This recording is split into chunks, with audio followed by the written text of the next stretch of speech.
छोटे दलों को साथ लेने और विपक्ष के नाराज नेताओं को अपने खेमे में लाने की रणनीति पर काम करते हुए अमित शाह ने भाजपा के लिए कई अहम चुनाव जीते हैं।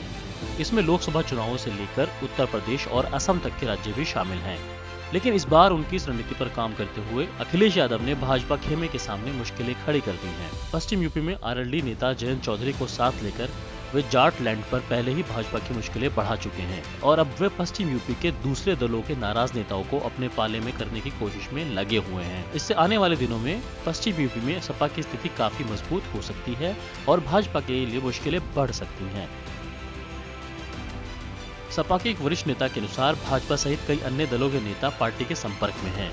आने वाले दिनों में कई बड़े नेता समाजवादी पार्टी का दामन थाम सकते हैं। इसमें मुस्लिम समुदाय के साथ साथ समाज के विभिन्न वर्गों के नेता शामिल हो सकते हैं। सपा नेता के मुताबिक समाजवादी का जोर पश्चिम यूपी में गैर भाजपाई वोटरों को एकजुट रखने पर है। तो इसके लिए विभिन्न स्थानीय नेताओं से बातचीत की जा रही है। इस क्षेत्र में सपा के लिए बड़ी चुनौती मुस्लिम वोटरों को ज्यादा से ज्यादा संख्या में अपने पक्ष में मोड़ने की होगी। मायावती की पार्टी बसपा के साथ साथ असदुद्दीन ओवैसी की पार्टी भी मुस्लिम वोटों की बड़ी दावेदार मानी जा रही है। इनके प्रभाव को सीमित करने के लिए समाजवादी पार्टी मुस्लिम समुदाय के प्रभावी नेताओं को अपने साथ जोड़ने की कोशिश कर रही है।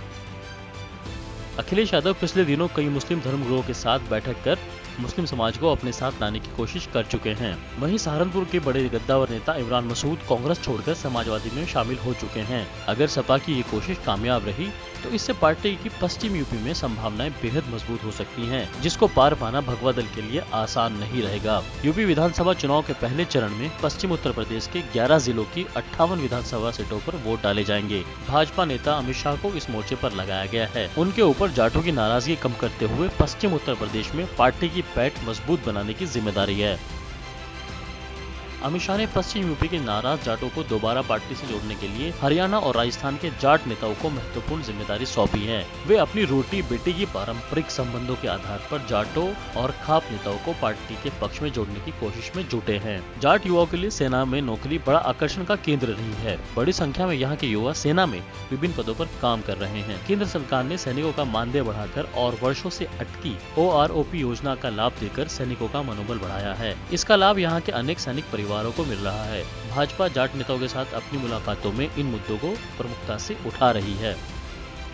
भारतीय जनता पार्टी की माने तो किसान आंदोलन के समय इस बेल्ट में भाजपा के विरुद्ध लोगों में नाराजगी चरम पर थी, लेकिन अब इसमें धीरे धीरे सुधार हो रहा है। भाजपा का अनुमान है कि लगभग 1/3 जाट वोटर सरकार को दोबारा मौका देने के लिए उसके पक्ष में है। हालांकि अभी टिकटों की घोषणा नहीं हुई। कुछ प्रभावशाली जाट नेताओं को यहां से मैदान में उतारकर उनकी नाराजगी को और कम करने की कोशिश की जाएगी। भाजपा नेता के मुताबिक चुनाव तक पार्टी जाटों के एक बड़े धड़े को अपने साथ दोबारा जोड़ने में कामयाब रहेगी।